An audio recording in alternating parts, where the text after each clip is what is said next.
তিন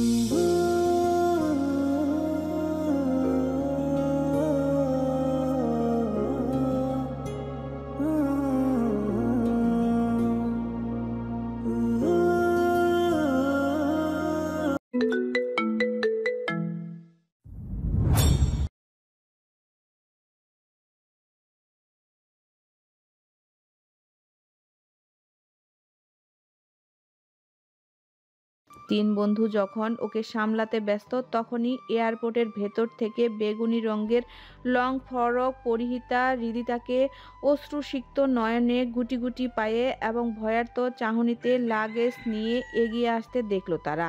আরিয়ান তখনও মুখ গুজে হাউমাউ করে কেঁদে চলেছে। হঠাৎ তিন বন্ধুকে চুপ হয়ে যেতে দেখে আরিয়ান ধীরে ধীরে পিছনে ফিরে তাকালো। মুহূর্তেই যেন গ্রীষ্মের প্রচণ্ড রোদ্দুরের মাঝে এক পশলা বৃষ্টির মতো শীতল হয়ে গেল তার হৃদয়। অজস্র যন্ত্রণাদায়ক ব্যথাটা নিমিষেই কমে গিয়ে সেখানে প্রগাঢ় শান্তি ও সুখ এসে ভর করল। পুরো দেহময় অদ্ভুত আনন্দ ও খুশিতে মুহূর্তেই চনমনিয়ে উঠল। হৃৎস্পন্দন লাগাতার স্পন্দিত হতে লাগলো। মুখে প্রশস্ত এক হাসির রেখা ফুটে উঠল। সে কোনো কিছু না ভেবে দ্রুত এক দৌড়ে সবার সামনে হৃদিতাকে শক্ত করে জড়িয়ে ধরল, যেন ছেড়ে দিলেই সে কোথাও হারিয়ে যাবে। এতটাই শক্ত করে জড়িয়ে ধরল সে, হৃদিতার নিঃশ্বাস বন্ধ হয়ে যাওয়ার উপক্রম হলো। প্রচণ্ড খুশিতে আরিয়ান অস্পষ্ট সুরে বলে উঠল, ভালোবাসি রীতি, প্রচন্ড ভালোবাসি তোমায়, কখনো আমাকে ছেড়ে যেও না। হৃদিতা ছোটার জন্য কিছুক্ষণ ছটফট করতে লাগলো। সাথে আরিয়ানের কথাগুলো শুনে ভীষণ অবাক হয়ে গেল। আরিয়ান হৃদিতার ছটফটানি বুঝতে পেরে হাতের বাঁধন কিছুটা আগলা করলেও একেবারে ছেড়ে দিল না। হৃদিতা সেভাবে থেকেই কাঁপা কাঁপা স্বরে বলতে লাগলো, আমায় মাফ করে দিও আরিয়ান।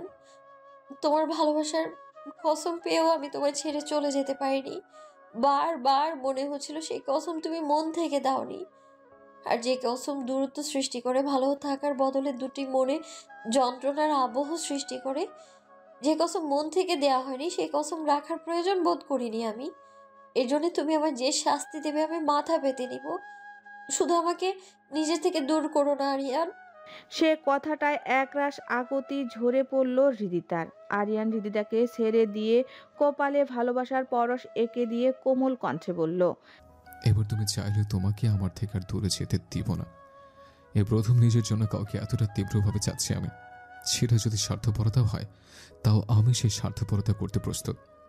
তুমি এমনভাবে আমার অস্তিত্বের সাথে মিশে গেছো যে মৃত্যু ব্যতীত কোনো শক্তি সেটাকে আর আলাদা করতে পারবে না। তোমাকে দুঃসহ যন্ত্রণা দিয়ে আমি যে অন্যায় করেছি তার জন্য আমাকে মাফ করে দিও রাদি। হৃদিতা ফিক করে হেসে দিয়ে বলল, মাফ করতে পারি, তবে একটা শর্তে। আরিয়ান ভ্রু কুঁচকে বলল। কি শর্ত? হৃদিতা আরিয়ানের হাত নিজের গালে রেখে আদুরে কণ্ঠে বলল, আমাকে অনেক অনেক ভালোবাসতে হবে। আরিয়ান হৃদিতার কপালে কপাল ঠেকিয়ে আবেশ জড়ানো কণ্ঠে বলল, সে তো বাসবই, অনেক অনেক ভালোবাসবে তোমায়। পরক্ষণেই পেছন থেকে খুক খুক করে কাশির আওয়াজ ভেসে এলো। আরিয়ান আর হৃদিতা দুজনেই স্বাভাবিক ভঙ্গিতে দাঁড়ালো। তন্ময় আরিয়ানের পিঠে একটা চাপড় দিয়ে বলল, ব্যাটা কিছুতেই নিজের প্রিয়সী হৃদিতাকে ছাড়া থাকতে পারবে না। আর সে কিনা খুব ভাব নিয়ে তাকে দূর দেশে পাঠাতে চেয়েছিল, পরে আবার নিজেই ফ্যাস ফ্যাস করে কেঁদেছে। তোর কাণ্ড দেখে ভীষণ অবাক হয়ে যায় আমি। রেহান মৃদু হাসি দিয়ে বলল, যাক, নিজের ভালোবাসার মানুষটাকে কাছে পেয়েছিস, এবার তাকে একটু কদর করে যত্ন করে রাখিস। আর দূরে সরানো চিন্তা ভুলেও করিস না যেন। শান্ত চোখ টিপ দিয়ে বলল, শোন, এখানে কিন্তু আমরা সহ অনেক লোকজন আছে, তোমরা রোমান্সটা একটু বাড়িতে গিয়ে করলে হয় না? আরিয়ান শান্তর মাথায় চাটি মেরে বলল, চুপ কর শালা। বলেই ফিক করে হেসে ফেলল। প্রাণ খোলা সজীব হাসিতে মেতে উঠল আরিয়ান। সাথে সাথে বাকি তিনজন বন্ধুও হেসে ফেলল। আর হৃদিতা মন ভরে আরিয়ানের প্রাণ খোলা হাসিটা পলকহীন দৃষ্টিতে উপভোগ করতে লাগলো। মুগ্ধতায় ছেয়ে গেল তার চোখ মুখ। আজ কতগুলো বছর পর আরিয়ানকে এভাবে হাসতে দেখছে সে। মনে মনে হৃদিতা প্রতিজ্ঞা করলো আজীবন এভাবে আরিয়ানের মুখে হাসি ফুটিয়ে রাখবে সে। সময়টা জুলাইয়ের শেষ দিক, এক বর্ষা স্নাতক বিকেলবেলা। বৃষ্টির অজস্র লক্ষাধিক ফোঁটায় ফোঁটায় প্রকৃতি জুড়ে যেন সজীবতা ও স্নিগ্ধতায় ছোঁয়া লেগেছে। আকাশ ভারী ও কালো করে অঝোর ধারায় বর্ষণ বয়ে যাচ্ছে। ব্যালকনি থেকে বেলি ফুলের মিষ্টি সুঘ্রাণ ভেসে আসছে। হৃদিতা জানালার গ্রিল ঘেঁষে দাঁড়িয়ে দু হাত বাড়িয়ে মনের আনন্দে হাত ওঠানামা করে করে বৃষ্টির পানি ছোঁয়ার অনুভব করছে। বাংলার বুক জুড়ে এখন বর্ষাকাল চলছেও কানাডায় এখন পুরো দমে গ্রীষ্মকাল চলছে। অথচ হৃদিতার কাছে উত্তপ্ত গ্রীষ্মর চেয়ে বর্ষার শীতল ছোঁয়াই যেন বেশি আমোদিত মনে হচ্ছে। হঠাৎই পেছন থেকে এক মায়াবী পুরুষ কণ্ঠের সুরে ঝংকার শুনে থমকে গেল সে। মায়াবন বিহারিণী হরিণী গহন স্বপন সঞ্চারিণী, কেন তারে ধরিবারে করিপন অকারণ মায়াবন বিহারিণী। দূর হতে আমি তারে সাধিব, গোপনে বিরহ জোরে বাঁধিব। দূর হতে আমি তারে সাধিব, গোপন বিরহ জোরে বাঁধিব। কেন তারে ধরিবার করিপন অকারণ মায়াবন বিহারিণী। দুই ঠোঁট প্রসারিত করে অমায়িক হাসল হৃদিতা। সেই হাসিতে আবারও মুগ্ধ হয়ে নিজেও ঠোঁট প্রসারিত করে হাসল আরিয়ান। হাতের গিটারটা বিছানার উপর রেখে হৃদিতার পাশাপাশি বুকে হাত গুজে দাঁড়ালো। কোনো কথা না বলে নিশ্চুপ দৃষ্টিতে হৃদিতাকে দেখতে লাগলো সে। অমন করে তাকিয়ে কি দেখছো আরিয়ান? তোমাকে। অপকটে বলে ফেলল আরিয়ান। তাতে হৃদিতা বেশ লজ্জা পেয়ে গেল। কিছুক্ষণ ব্রাশ করতে করতে নিজেকে স্বাভাবিক করে বলল, অবশেষে তোমার হাতের অ্যালকোহলের বোতলের পরিবর্তে গিটারটা দেখে ভীষণ খুশি হলাম আমি। সবটাই তোমার কৃতিত্ব। উম, সবটা আমার কৃতিত্ব না, মামুনি, বাবা, তোমার বন্ধু বান্ধব আর ডক্টরদের কৃতিত্বও আছে। কিন্তু তুমি না এলে আমি যে আমার এই বিধ্বস্ত মনটাকে কোনোদিন স্বাভাবিক করতে পারতাম না রীতি। হৃদিতা কোনো কথা না বলে অপলক দৃষ্টিতে আরিয়ানের দিকে তাকিয়ে রইল।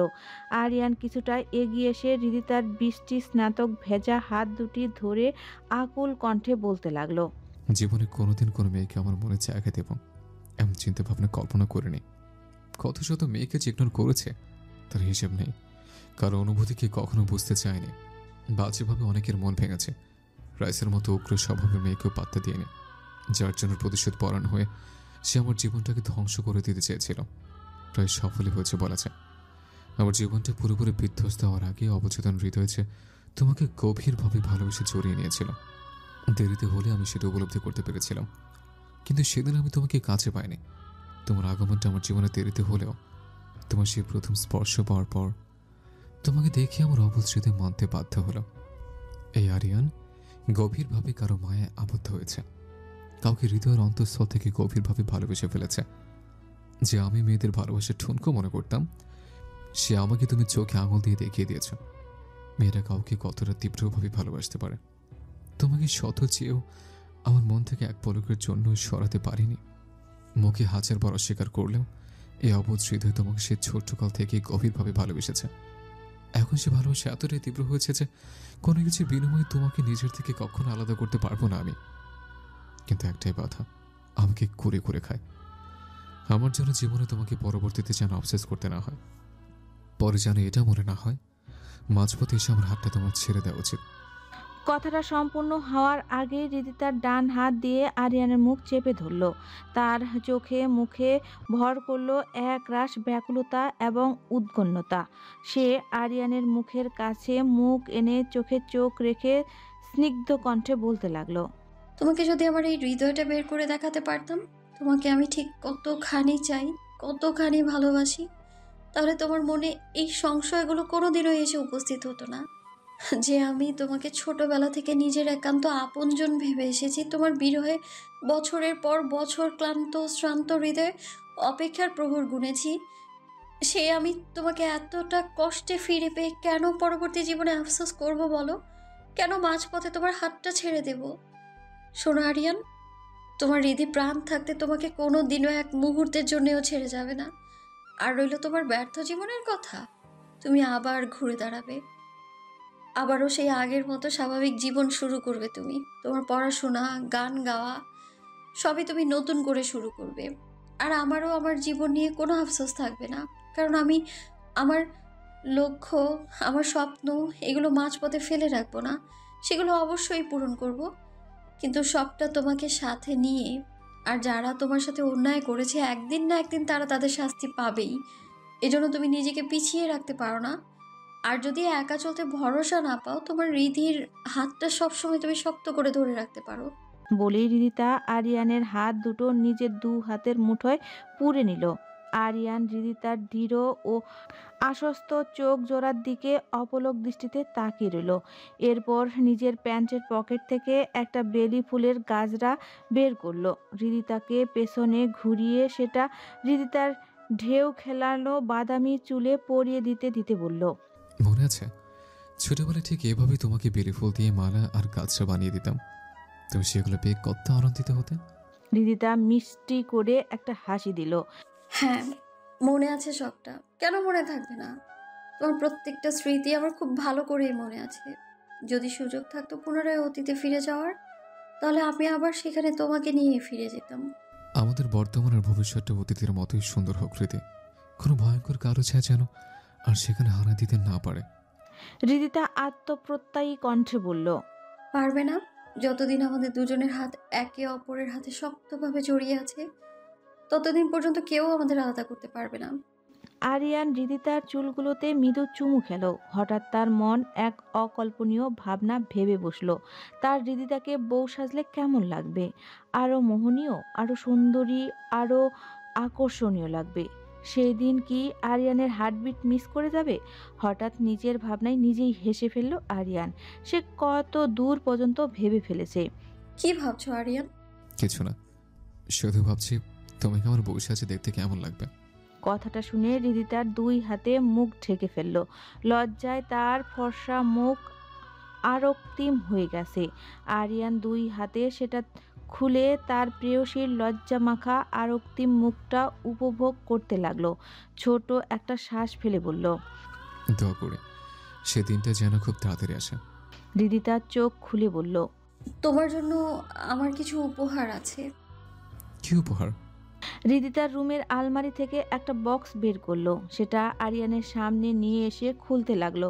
খোলা শেষ হলেই আরিয়ান অবাক হয়ে দেখতে লাগলো তার ছোট্টবেলার রিদিতাকে দেওয়া শেষ উপহার, সেই বারবি ডলটা। সাথে অসংখ্য রং বেরঙের চিঠি, চিরকুট এবং আরিয়ানের পেন্সিলের আঁকা ছোটবেলার কতগুলো ছবির স্কেচ। আরিয়ান সেগুলো হাতে নিয়ে অবাক কণ্ঠে বলল, এগুলো তুমি আমার জন্য তৈরি করেছ?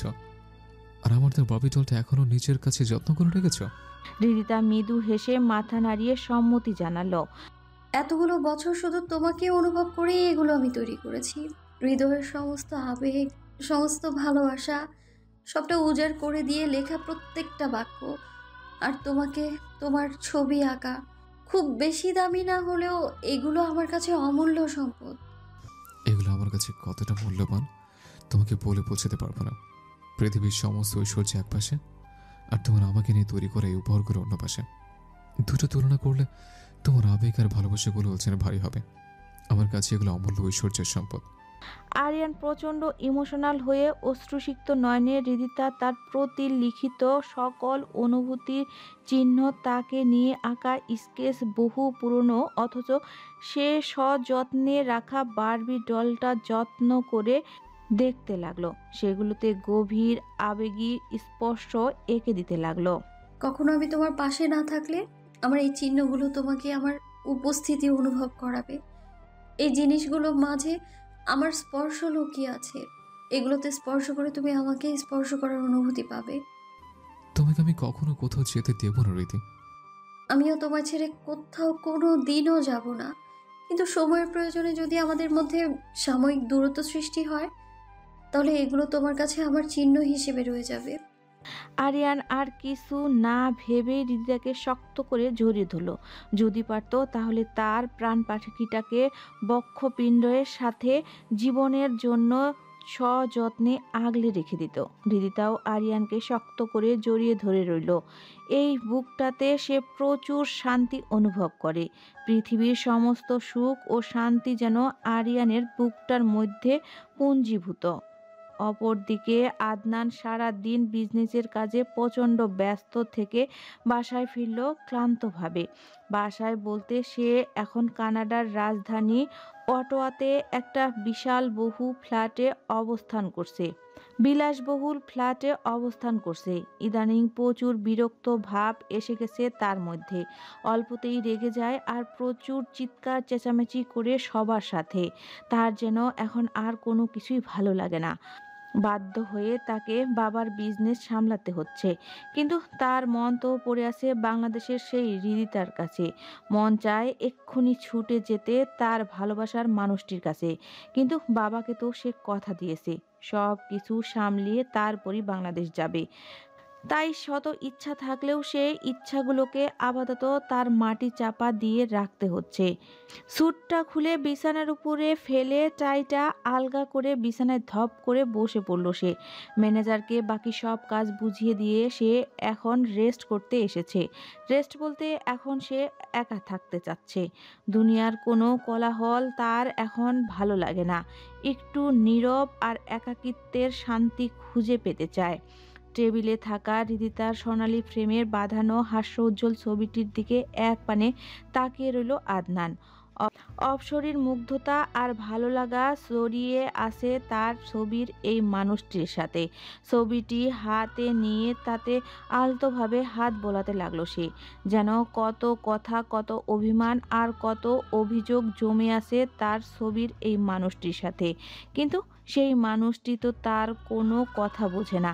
সে তো তার ভালোবাসার কথাও জানে না। আদনানের চোখ থেকে এক ফোঁটা পানি ঝরে পড়ল ছবিটির মধ্যে।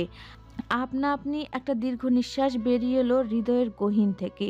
আকুল ও ভেজা কণ্ঠে আদনান ছবিটির পানে তাকিয়ে থেকে বলতে লাগলো, জান পাখি আমার, তোমাকে আমি সে ছোট্টকাল থেকে অনেক অনেক ভালোবাসি। বারবার সেটা বোঝাতে চেয়েও পারিনি। কি করে বোঝাতাম তোমায় বলো? তোমার মনে তো সবসময় অন্য একজনের রাজত্ব চলে এসেছে।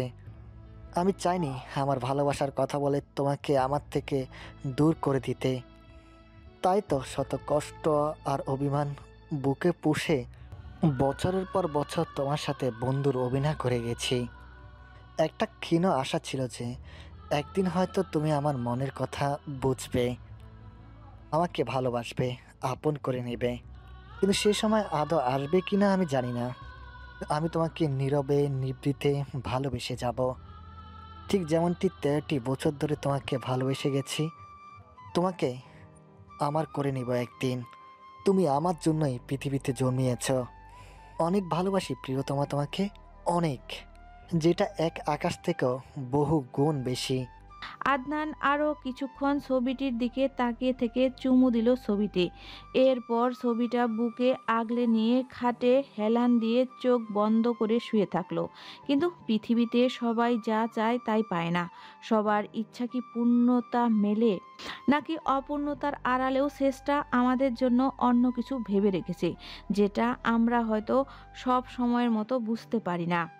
রাতে হৃদিতার নাম্বারে আদনানের কল এলো। হৃদিতা তখন আরিয়ানের দেওয়া তার ছোট্টবেলার প্রিয় কতগুলো চকলেট আর ডায়মন্ডের ব্রেসলেটটা দেখছিল। সেগুলো ধরে ধরে মিটমিটিয়ে হাসছিল সে। হৃদিতা অবশ্য ডায়মন্ডের ব্রেসলেটটা চায়নি। সে হাতে গোলাপ এবং বেলি ফুলের মালা পেয়েই খুশি হয়েছিল। কানে গুজে নিয়েছিল কাঠগোলাপ। কিন্তু আরিয়ান জোর করে তাকে ব্রেসলেটটা কিনে দিয়েছে। হৃদিতার অবশ্য ডায়মন্ডের একটা আংটি ভীষণ পছন্দ হয়েছিল, কিন্তু আরিয়ানকে সেটা বলেনি। আরিয়ান হৃদিতার দৃষ্টি আর পছন্দ বুঝতে পেরে সেটা লুকিয়ে হৃদিতার অজান্তে কিনে ফেলেছে। সময় মতো সেটা সে হৃদিতাকে পরিয়ে দিবে। তার সাথে আরও একটি সারপ্রাইজ আছে, যেটা হৃদিতাকে এখনো জানাবে না সে। এদিকে রিদিতার নাম্বারে প্রথম কয়েকবার রিং হওয়ার পরও রিসিভ হলো না দেখে আদনান বেশ রেগে গেল। এমনিতেও ওর মন মেজাজ সব সময় খিটখিটে হয়ে থাকে, বেশ বদমেজাজি হয়ে যাচ্ছে সে, তাই সামান্য কিছুতেই তার মেজাজ খুব খারাপ হয়ে যায়। রিদিতা আরিয়ানের স্বপ্নে বিভোর হয়ে থাকা জগৎ থেকে বেরিয়ে এসে ফোনটা ধরল। এতদিন পরে আদনানের কল এসেছে দেখে খুব খুশি হলো সে। এতদিন তো আরিয়ানকে নিয়ে ব্যস্ত থাকতে থাকতে ওর কথা মনেই ছিল না। হ্যালো, আদনান ভাইয়া কেমন আছো? হৃদিতার মুখে ভাইয়া ডাক শুনে আদনানের মেজাজ আরো চটে গেল। তাও কোনো রকমে নিজের রাগ নিয়ন্ত্রণ করে শান্ত কণ্ঠে বলল, এই তো ভালো আছি। তোমার কি অবস্থা বলো? আমার কথা তো একেবারে ভুলেই গেছো। আসলে ভাইয়া এখানে একটু ব্যস্ততা ছিল, তাই তোমার সাথে ফ্রি হয়ে কথা বলতে পারিনি। আচ্ছা, বাইয়া ডাকাটা বন্ধ করো তো। আমরা বলতে গেলে তো সমবয়সী। তোমার থেকে আমি বড়জোর 2 বছরের বড়। তাই তোমার মুখে আমাকে বাইয়া ডাকাটা মানায় না। ছোটবেলা থেকে অভ্যাস তো, তাই আর চেঞ্জ করতে পারিনি। আচ্ছা, এখন থেকে শুধু আদনান বলেই ডাকবো। হুম, গুড গার্ল। তা আরিয়ানের কি অবস্থা এখন? কেমন আছে সে? আলহামদুলিল্লাহ, আগের থেকে এখন অনেকটাই ভালো আছে। ভালো তো থাকবে, দেখতে হবে না কে আছে ওর পাশে? তুমি যেখানে থাকবে সেখানে সবাইকে ভীষণ ভালো করে রাখবে, এটা আমি খুব ভালো করেই জানি। হৃদিতা মুস্কি হাসলো। আর এদিকে আদনানের মনের ভেতরটা জ্বলে যাচ্ছে। সে কিছুতেই হৃদিতাকে বলতে পারছে না হৃদিতা আরিয়ানের সাথে কথাটা তার একদমই পছন্দ হচ্ছে না, তাও শুধুমাত্র সৌজন্যতার খাতিরে ওকে বলতে পারছে না। তুমি দেশে আসবে না আদনান? হ্যাঁ, ভাবছি নেক্সট উইকে আসবো। বাবার বিজনেসের কিছু ঝামেলা ছিল, সব মিটিয়ে তারপরে আসবো। সাথে ড্যাড আর মামাকেও নিয়ে আসবো। হৃদিতা খুশি হয়ে বলল, তাহলে তো খুব ভালো হয়। অনেকদিন তোমার সাথে দেখা হয় না, প্লিজ চলে আসো তাড়াতাড়ি। আদনান মুস্কি হেসে বলল, হ্যাঁ, অবশ্যই আসবো। তোমাকে কতদিন হলো দেখি না, তোমাকে দেখার জন্য অন্তত আসতে হবে। হৃদিতা কোনো জবাব দিল না।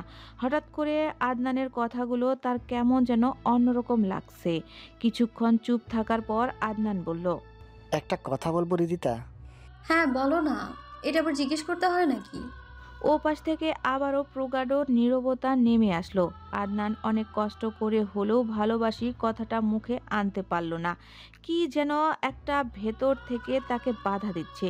বেশ অনেকক্ষণ পরে একটা দীর্ঘ নিঃশ্বাস ফেলে আদনান বলল, না, কিছু না, তুমি ভালো থেকো। বলে আর কোনো কিছু শোনার অপেক্ষা না করে দ্রুত ফোন কেটে দিল আদনান। হৃদিতা হতভম্ব দৃষ্টিতে ফোনের দিকে তাকিয়ে রইল। আর আদনান গভীর একটা দীর্ঘ নিঃশ্বাস ফেলে চোখের কোণের পানিটুকু মুছে নিল। পা টিপে টিপে মিসেস শাইলার রুমে প্রবেশ করলো আরিয়ান। পুরো রুমে পর্দা টেনে দিয়ে অন্ধকারাচ্ছন্ন করে রেখেছে। ইজি চেয়ারে শরীর এলিয়ে বসে আছে মিসেস শাইলা। কারো পদধ্বনি ও উপস্থিতি টের পেয়ে দ্রুত চোখ মেলে তাকালেন তিনি। চারপাশে আবছা অন্ধকার থাকলেও নিজের একমাত্র ছেলেকে চিনতে ভুল করলেন না তিনি। ধীরে ধীরে উঠে বসে তিনি স্বাভাবিক কণ্ঠে বলে উঠলেন, এদিকে আসো আরিয়ান। আরিয়ান কি করবে বুঝতে না পেরে সেখানেই দাঁড়িয়ে রইল।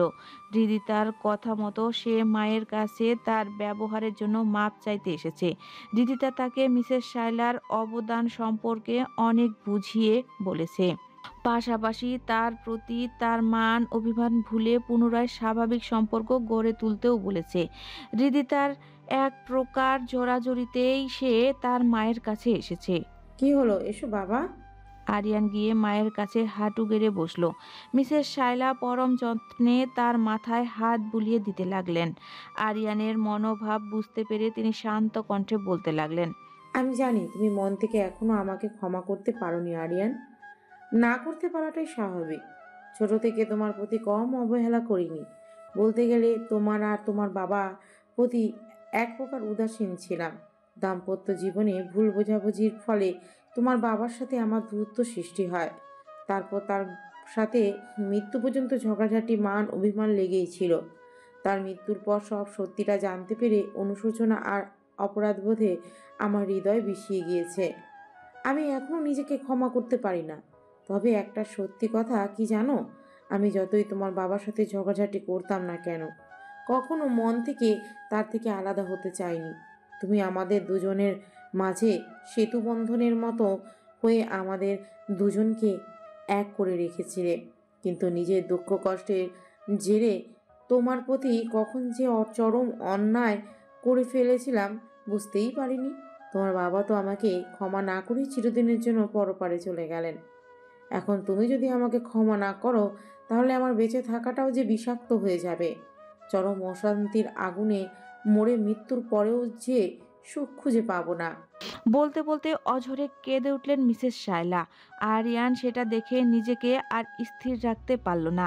মায়ের কথা ও কান্নার আহাজারিতে সমস্ত অভিমান আর ক্ষোভের পারদ গলতে গলতে এক সময় সেগুলো পুরোপুরি নিঃশেষ হয়ে গেল।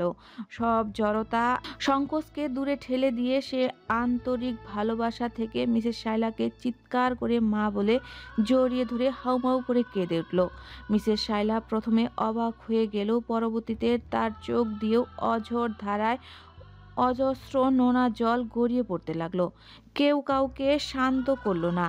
এতদিনের জমে থাকা তীব্র কষ্ট, যন্ত্রণা, রাগ, অভিমান সব কান্নার মাধ্যমে উজাড় করে দিল দুই মা ছেলে।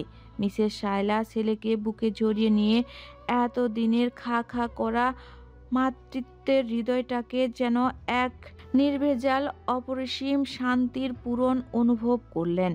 দরজার আড়ালে থেকে এই আবেগঘন অতুলনীয় সুন্দর মুহূর্তটা দেখে হৃদিতা মুখ চেপে ধরে কেঁদে উঠল। তবে সেটা কষ্টের কান্না নয়, তীব্র খুশির কান্না। ঘনঘোর বর্ষার মাঝখানে সেদিন ছিল এক রৌদ্রোজ্জ্বল সকাল। মিসেস শায়লা খান আর ডক্টর রেজা চৌধুরী বাগানের এক পাশে টি টেবিলে বসে চা খাচ্ছিলেন আর বিভিন্ন বিষয়ে কথা বলছিলেন।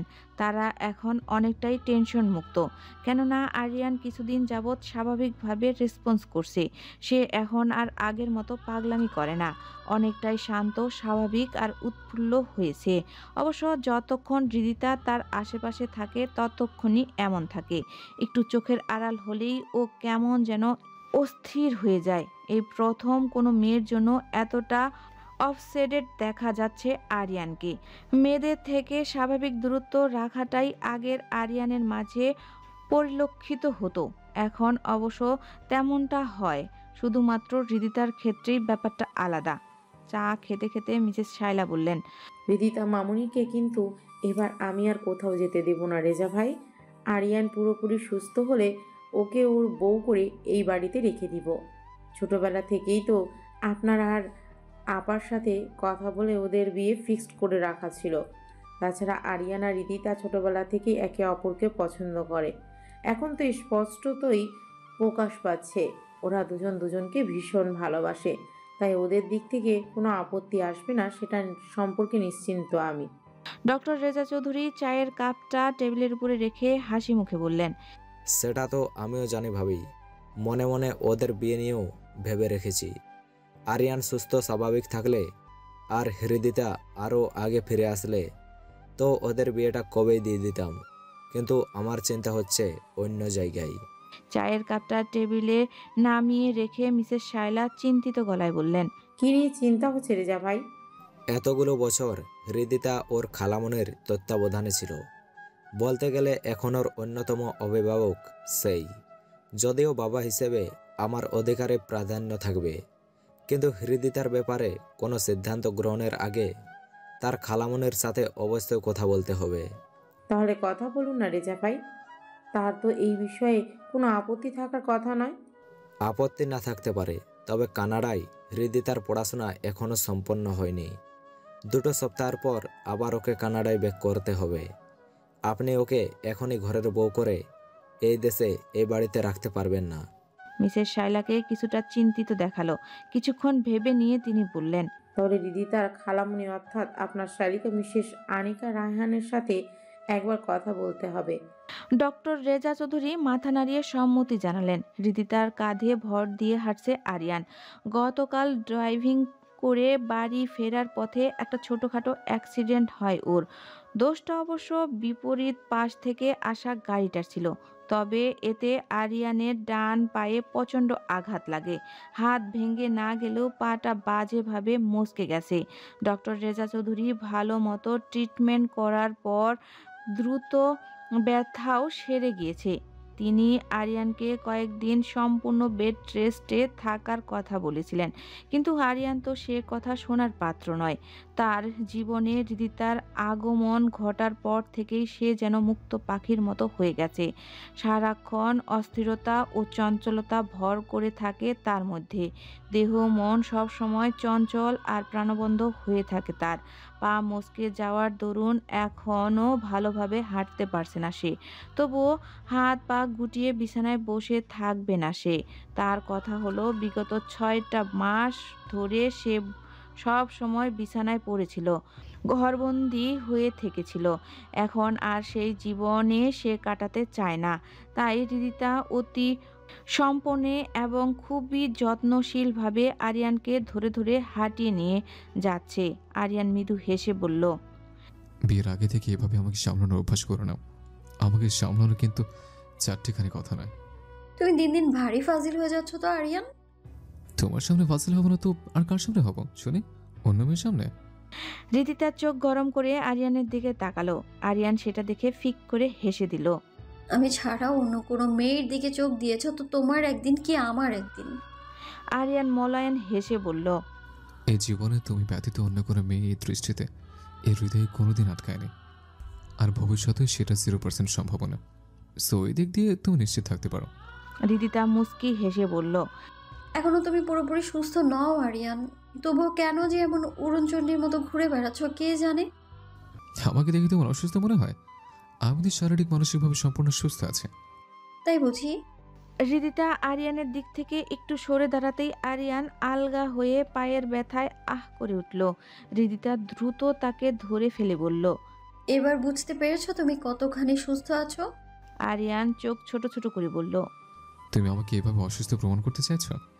6 মাস আগের আমাকে যদি একবার দেখতে পারতে তাহলে আমার এই অবস্থাকে সুস্থতা বলে মেনে নিতে তুমি। হৃদিতার মুখটা হঠাৎ করে মলিন হয়ে গেল। সে করুণ স্বরে আরিয়ানের গাল ধরে বলল,